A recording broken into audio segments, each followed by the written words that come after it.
इस परिचर्चा को आगे बढ़ाता हूं। वीरेंद्र सिंह जी हमारा नेशनल हेड हमें ज्वाइन कर चुके हैं।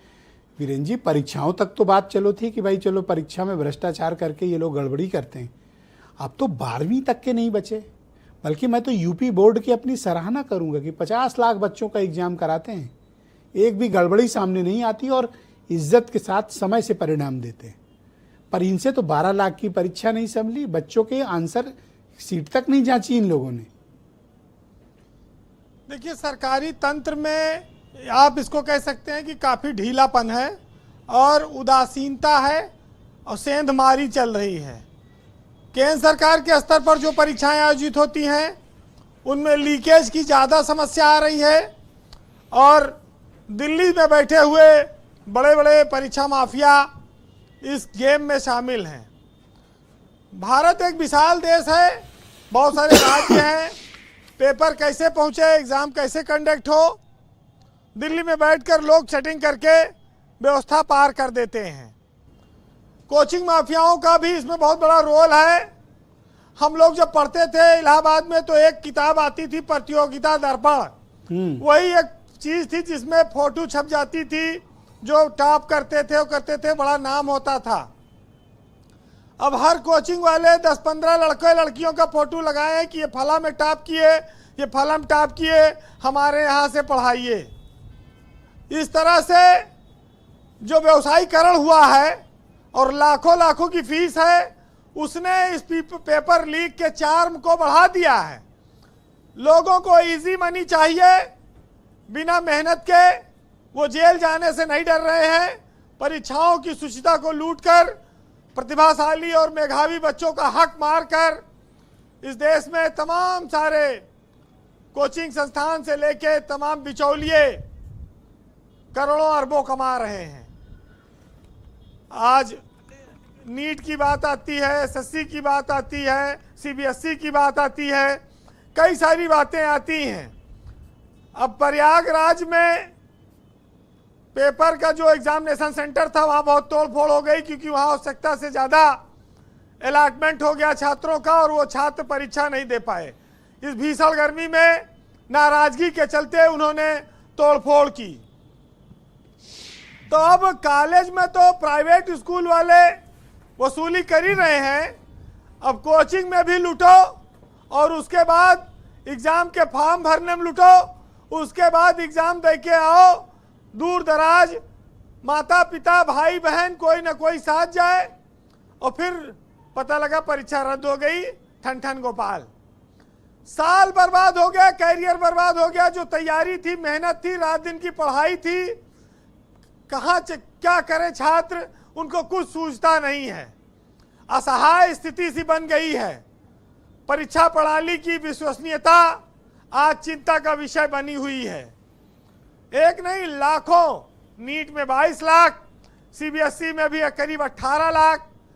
अब आप डिजिटल मूल्यांकन की बात करते हैं और पता लगा कि छात्रों के नंबर कम हो गए, फेल हो गए, गायब हो गए। फिर कहा कि आप दोबारा आवेदन कर दो, वेबसाइट बैठ गई आपकी, 5 दिन से चल नहीं रही है। बड़ी सारी स्थितियां हैं। सुप्रीम कोर्ट कहता है कि बार बार क्या सीखा, अधिकारियों पर कार्रवाई हो जाएगी, फिर इंतजार करो, फिर जो है तैयारी करो, फिर पैसे की बर्बादी करो।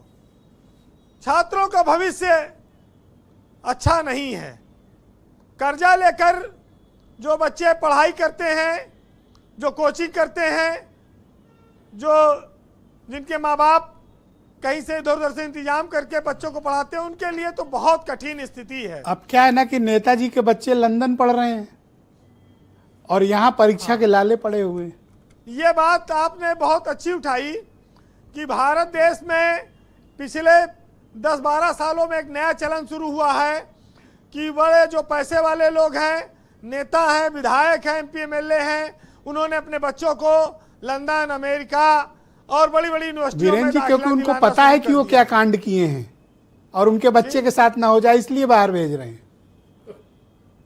अब ये तो देखिए बात सही भी है, अधिकारियों के साथ भी यही स्थिति है। उनके बच्चे भी लंदन में हैं, बाहर पढ़ते हैं। हाँ, लंदन। ब्रजेश जी, एक बात बड़ी सामान्य सी आती है अपने यहाँ कि अगर रेलगाड़ी लड़ जाए लोग मर जाए तो रेल मंत्री इस्तीफा दें, जहाज गिर जाए तो जहाज मंत्री इस्तीफा दें, लेकिन पेपर लीक हो जाए, आउट हो जाए, छात्रों का भविष्य बर्बाद हो जाए, वहां कोई इस्तीफा नहीं होता है।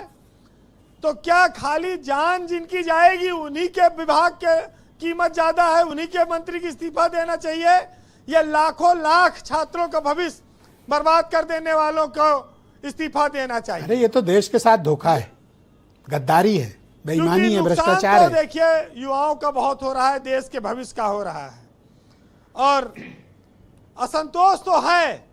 हर आदमी इस बात को मानता है जिनके घरों के बच्चे पढ़ रहे हैं, जिनके नहीं है उनको बात अलग है, लेकिन ये मुद्दे सामाजिक हैं, इनसे भागना नहीं चाहिए, इस पर चर्चा करनी चाहिए और सरकारों को चाहिए कि जी। वो इन पर तगड़ी कार्रवाई करें। जी फिलहाल कुछ बच्चों का दर्द साझा करूंगा इन पंक्तियों में, आप सुनिएगा कि इस साल की भी तैयारी धरी रह गई, कि घर की जिम्मेदारी बनी रह गई और बापू की उधारी चढ़ी रह गई और डिग्रियां सजावटी बनी रह गई। इस साल की भी तैयारी धरी रह गई और गांधी के जीवन पर प्रश्नों के उत्तर आए, पर नोटों के गांधी ने अपने जवाब लिख डाले।